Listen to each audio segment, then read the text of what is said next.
Welcome back, everyone, to the smartest year ever, our quest to become the world's greatest conversationalist. My name is Gordy, and I was just wondering, have you seen how different fruit and vegetables looked before humans got involved? And do you even know what this is?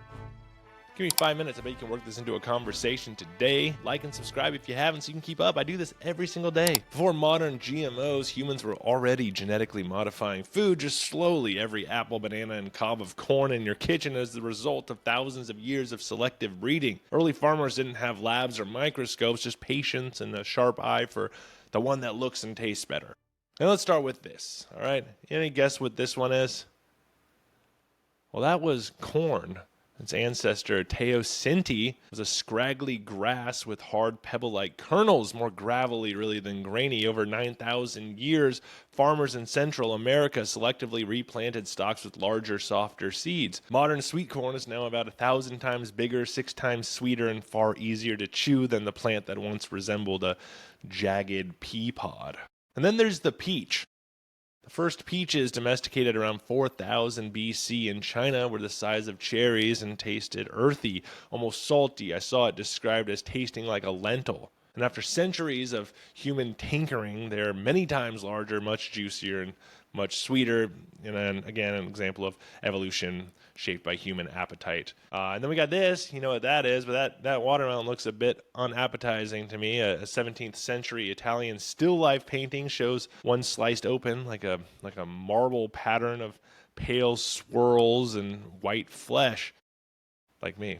I grew a bunch of watermelons a couple summers ago, and they actually ended up looking more like this painting than I'd like to admit. So maybe they still exist. But farmers selectively bred them to be redder, sweeter, and juicier. And fun fact, that crimson interior is actually the plant's placenta, technically, believe it or not. It's the endocarp. In botany, the placenta isn't about mammals at all, obviously. It's part of the plant's ovary that attaches the seeds to the fruit wall. And the term comes from the Latin placenta, meaning flat cake. Early anatomists borrowed it for the human organ because of its similar shape. Fun fact there, a little placenta fact for you today. And then we got carrots. And they began as thin, bitter, forked roots in Persia and Asia Minor, often white or purple, not orange. The orange variety only took off in the 17th century in Holland, likely because Dutch growers in the House of Orange preferred the new hue. Nice little mix of flavor and politics in one root vegetable there. But here, this one right here is the star of the show in my eyes. You know what that is? Well, that's a banana. I think this one might be the biggest transformation of all. Its wild ancestors, Musa acuminata and Musa balbisiana, were filled with hard seeds, so crossbreeding between the two created the sterile, seedless fruit we know today. In other words, the modern banana can't reproduce on its own. It's basically just the clone army of the produce aisle. And here we go. Here's the one I showed you up top. This is an early eggplant.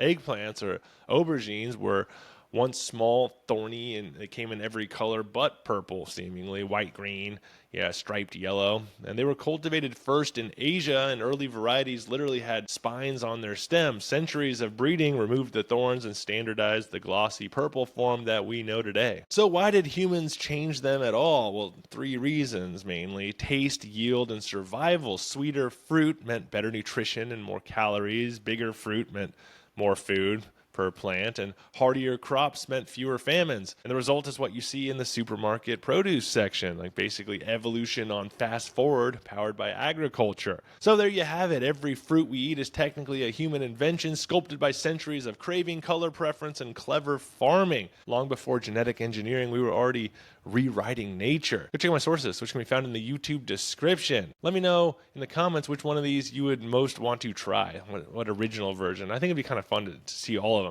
They must have something there that made people be like, oh, we gotta, this is good, but we could make it better. Let me know which one of those you would be most interested in trying. Go check out my short version that I do of all these, which can be found across social media at Smartest Year Ever, everywhere. Find me for that 45-second condensed clip. And in the meantime, stay curious and stay clever on our quest to become the world's greatest conversationalists. I'll see you tomorrow in the Smartest Year Ever.